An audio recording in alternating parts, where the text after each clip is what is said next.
Welcome to E-Pathshala. I am Dr. Vishal Jadhav, Associate Professor, Department of Sociology, Tilak Maharashtra Vidya-mitra, Pune. Today we are going to look at a module called Class Consciousness, Ideology and Class Struggle of Marx, which comes under the paper Classical Sociological Theory. By now we know that Marx was a scholar, a historian, philosopher, economist and sociologist who looked at how capitalism and modernity have come to be the main systems of modern society. Capitalism is a system which exploits the large working class. He also describes how the surplus value is created through the labor of the working class or the proletariat, on which the bourgeois build their large empires. When this kind of exploitation is taking place, why does the proletariat not question it? Why does the working class not challenge this domination of the bourgeoisie? How and why does capital keep reproducing over generations without any resistance from the laboring class? In this module, Marx allows us to peep into how ideology, which is nothing but the dominant set of ideas of that time, enable the ruling class or the bourgeoisie to control the minds of the working class in such a way that they do not question their own exploitation.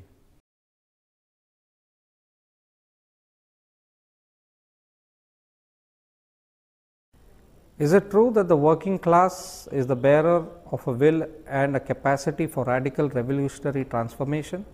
Is it a truism that people have an interest in improving the situation, especially those whose lives are shattered by poverty?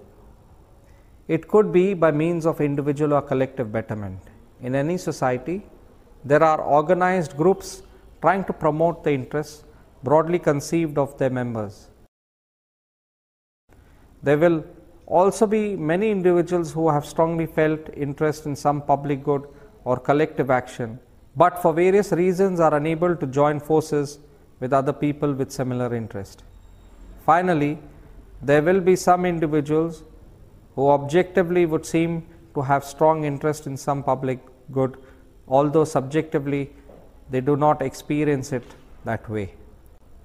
Since the very origins of capitalism, when the working class only existed in an embryonic form, communism has appeared from the beginning as the objective, the ultimate goal, the profound meaning and immanent tendency of working class struggle.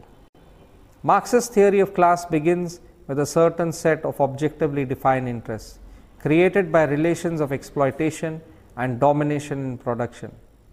Objectively speaking, people have an interest in not being exploited and dominated. For most of them, this interest can be realized only by collective action. Individual betterment by upward social mobility is an option for some, but not for the great majority. These situations give birth to the concept of class consciousness and class struggles. Different ideologies are propagated. Karl Marx makes different statements about ideology at different points of time in his career. However, his most straightforward statement about ideology appears in the German Ideology, which he wrote with Friedrich Engels. Ideology itself represents the production of ideas, of conception, of consciousness, of all that men say, imagine, conceive, and includes such things as politics, laws, morality, religion, metaphysics, etc. Ideology functions as the superstructure of a civilization, the conventions and culture that make up the dominant ideas of society. The ruling ideas of a given epoch are, however, those of the ruling class. The ruling ideas are nothing more than the ideal expression of the dominant material relationships. The dominant material relationships grasped as ideas. Hence, of the relationships which make the one class the ruling one, therefore the ideas of their dominance. Since one goal of ideology is to legitimize those forces in a position of hegemony, it tends to obfuscate the violence and exploitation that often keep a disempowered group in its place, from slaves in tribal society to the peasantry in feudal society to the proletariat in the capitalist society. This complication necessarily leads to logical contradictions in the dominant ideology, which Marxism works to uncover by returning to the material conditions of a society's mode of production. In the German ideology, Marx and Engels offer up the possibility that one can address the real conditions of human existence outside of the ideological mystification or the reification of capitalism itself. The premises from which we begin are not arbitrary ones, not dogmas, but real premises from which abstraction can only be made in the imagination. There are real individuals, their activity, and the material conditions under which they live, both those which they find already existing and those produced by their activity. These premises can thus be verified in a purely empirical way. The material conditions existing at a given period of time, Marx refers to as the means of production. Any given time period's ideology is most clearly revealed by uncovering the material conditions of production, the means of production as well as the relations of production. That is, the ways the society structures the relationship between individuals, particularly through the division of labor, which together make up the mode of production. Life involves, before everything else, eating and drinking, a habitation, clothing, and many other things. The first historical act is thus the production of the means to satisfy these needs, the production of material life itself. For Marx, is the materiality of human production that directly influences ideology. Life is not determined by consciousness, but consciousness by life, as Marx and Engels explain further in the German ideology. To quote, empirical observation must in each separate instance bring out empirically and without any mystification and speculation the connection of the social and political structures with production. The social structure and the state are continually evolving out of the life processes of definite individuals, but of individuals not as they may appear in their own or other people's imagination, but as they really are, that is, as they operate, produce materially, and hence they work under definite material limits, presuppositions and conditions independent of their will. Thus, far from being the product of the minds of a handful of intellectuals, communist and socialist ideas were primarily the products of class struggle of the workers, who first expressed their ideas anonymously and informally in order to grasp the situation and to understand the struggle. On the basis of these collectively produced social ideas, the utopians constructed their systems. These ideas were long before the utopians very much alive among the proletariat, which precisely because it had hardly just emerged from feudal or the pre-capitalist peasantry relations, felt with an acuteness and clarity that were much greater in our time the scandal of wage labor and the subjugation implied by the fact of being a free laborer, that is juridically free of all servile and guild restrictions, and therefore are free to sell their labor power to whomever they wished, but also free of everything, that is dispossessed of everything, and as a result separated from the means of production which had been transformed into capital in the hands of their owners. The concept of class. Marx never said in so many words what he meant by class. It is nevertheless possible to reconstruct a definition from his writings by taking into account what groups he refers to a class.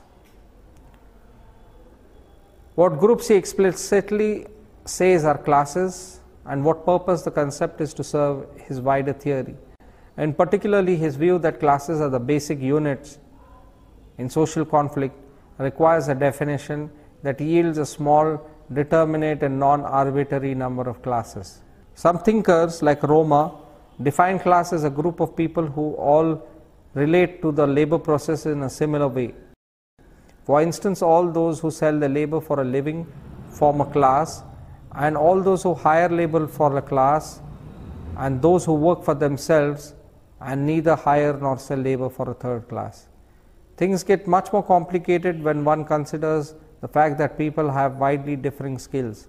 Sometimes a class is defined as a group of people who all have approximately the same wealth. Though Marx tells us in so many words, those classes are not differentiated by income. Although members of different classes will typically earn different incomes, they need not do so. And even when they do, it is not by virtue of this fact that they belong to different classes. He also rejects the idea that classes can be distinguished by occupations of the members, that is, by the specific nature of work itself is constituted of class. Finally, we can exclude the idea that classes are differentiated by status, be it by informal status criteria of honor or by formal criteria of belonging to a legal order. Having rejected income, occupation and status as criteria of class, four more plausible definitions can be considered: property, exploitation, market behavior and domination. All have been seriously proposed by the followers or scholars of Marx. With the exception of exploitation, all turn out to be necessary elements in the final reconstructed definition. Elster, on the other hand, maintained that classes cannot be defined by arbitrary cut-off points on a continuous scale. They have a real existence as organized interest groups, not just as constructs in the eye of the observer. Furthermore, he said that classes cannot be reduced to a dichotomous position between the haves and have-nots, or the exploiters and the exploited. It is essential to Marx's approach that the number of classes, though small, must be greater than 2, because otherwise there would be no room for class alliances that play an important role in his theory of class struggle. There are 15 groups that Marx refers to as classes: bureaucrats and theocrats in the Asiatic mode of production, free men, slaves, plebeians and patricians under slavery, lord, serf, guild, master and journeyman under feudalism, industrial capitalists, financial capitalists, landlords, peasantry, petty bourgeoisie and wage laborers under capitalism. Again, Elster said that this list cannot really accurately define the concept of class, as we need a general definition to check them whether the examples form a coherent set.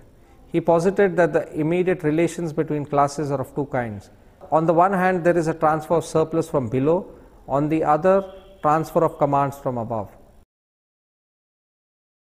They are both exploiters living off the labor of the workers they exploit. Similarly, there can be a transfer of surplus from one exploited agent to another, as when an indebted artisan extracts a surplus from a few hired assistants and transfers it to his creditor, while he himself remains on the balance exploited. Class conflict is typically cause of such immediate face-to-face confrontations. The theory of class consciousness. Marx saw the exploitation of the working class as a catalyst for change.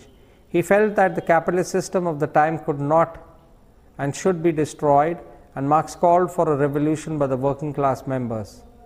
However, before the revolution could occur, Marx felt that the working class first needed to develop what is known as class consciousness. This is a subjective awareness of common vested interests and the need for collective political action to bring about social change. Simply put, the workers need to see themselves as one unit and together could revolt and change the working conditions. The theory of class consciousness attempts to explain under which conditions a number of class becomes aware that they have a common situation and interest, and moreover are able to organize in collective defense of those interests. It is sometimes suggested that a class becomes a class in this positive sense only to the extent to which its members become class conscious. But this is not wholly so. If a class consciousness is held to imply a clear formulation of the notion of class solidarity in the members' minds, class loyalty can be very strong at any rate in its negative reactions without the notion of class solidarity being clearly present in the minds of the most of the members. But class consciousness through which loyalty becomes a reasoned conception of solidarity without losing its emotional content, is a powerful agent in strengthening the ties of the group. The sense of loyalty becomes the stronger for being made the basis of rationalist idea, and classes become powerful instruments of change when instinct class loyalty of the majority passes under the leadership of rationally class conscious minority. Concept of class, as defined earlier, presupposes that there is an interaction between members of different classes by transfer of surplus or commands. It does not presuppose interaction amongst the members of any given class or a consciousness of common interest. Class for Marx is rooted in social relations of production and cannot be referred in the first place to the relations of distribution and consumption or their ideological reflections. Although Karl Marx himself did not articulate a theory of class consciousness, he intimated the concept in his characterization of the working class. According to Marx, workers first become conscious of sharing common grievances against capitalists, thus forming a class in itself, and eventually developing awareness of themselves as forming a social class opposed to the bourgeoisie, thus becoming a class for itself, the proletariat. However, it is clear that class consciousness for Marx is a social condition in which members of a social class, and in particular the working class, are actively aware of themselves as a class. Class consciousness is a historical phenomena born out of a collective struggle. In this sense, Marx did not approach class consciousness as a matter of pure ideality. Rejecting any separation of theory and practice, he used the term conscious human practices to emphasize the conjunction of subjectivity and objectivity in history. In considering the class consciousness of the proletariat, Marxists are therefore not concerned with the ideas of individual workers about their position in society, no matter how many examples are collated and classified, so much as so with the following series of categories: relations of production, conflict of workers and employers on this basis, conflict at the level of class, which is organized through the political parties and the struggle for the state power, the theoretical and practical struggle to build revolutionary parties of the working class in conflict with non-revolutionary and counter-revolutionary tendencies in the class and their reflections inside the revolutionary party. False consciousness, the concept of I and me. There was one stumbling block to Marx's hope of a working class revolution, and that was the fact that the working class did not see themselves as unit, but individually in terms of I and me. This is known as false consciousness. False consciousness is an attitude held by members of a class that does not accurately reflect their objective position. Basically, workers would see themselves as I, as in I am being exploited by the boss rather than we. We are being exploited by the boss. Marx's revolution to end capitalism and bring down the wealthy controlling classes would not come to light as long as the working class was viewing life through a false conscious framework. Class struggle. The way in which human institutions are adjusted to fit the requirements of developing powers of production is the way of class struggles. Marxian theory of social evolution involves not only the primary assertion of the overriding influence of powers of production, but also the secondary assertion that social evolution works itself out by means of class struggle. The forms of class struggle are many and varied. They range from hidden manipulation to overt conflict, from direct confrontation between the two classes involved, or domination to complex alliance formation involving three or more classes. The interest of the parties may be implacably opposed or in concord in certain respects. What makes a conflict into a class struggle is first that the parties involved are classes, and second, that the objects of struggle are interests that they have a class, not as citizens or ethnic groups. Marx was mainly concerned with the overt forms of class struggle, opposing two or more organized classes to each other. His analysis of the 19th century class struggle in England, France and Germany were for the most part based on the assumption of a triangular class constellation, with, in addition to industrial capitalists and workers, a third force of landowners, financial capitalists or government officials. Although Marx believed that the long-term outcome of a class struggle was shaped by conflict between capital and labor, the modalities of struggle are strongly influenced by the presence of these third collective actors: landowner, financial capitalists or government officials. In the Hegelian dialectic, development takes place always and essentially by means of conflict. In the realm of ideas, antithesis joins the battle with theses, till out of the conflict a new synthesis is born. And this struggle is mirrored in the phenomenal history of men and things. Marx, turning to Hegelian conception upside down, took over from its central importance and assigned it in the notion of that conflict, and equally with Hegel made conflict the necessary dynamic of social change. For the working class to become a class for itself requires not simply the absorption of the experience of capitalist society, but the critical struggle against the experience by a party armed with the whole theory of Marxism. Party and class are two interpenetrating opposites at one level. There are two poles at the same time constitute the whole of the working class, which itself is one pole against the opposite, the capitalist as contradictory with the laboring class. Marxist theory develops by proving the concreteness of its abstractions against the apparent concreteness of uncritically accepted empirical reality. It does this through a struggle to change that reality. Capitalism, by placing itself politically in a relation to political consciousness, leadership with the working class. This means the struggle to build revolutionary parties able to lead the working class to power. Marxism is this struggle. To conclude then, this module has enabled us to understand how ideology or the dominant ideology of capitalism creates a false impression that we are all individuated beings. It also creates the false impression of the whole notion of work and leisure, something that capitalism creates also makes us understand our own life worlds through this hegemonic ideological framework. Capitalism also creates this imagery that the surplus value that is being created is something which is reified, which people do not understand.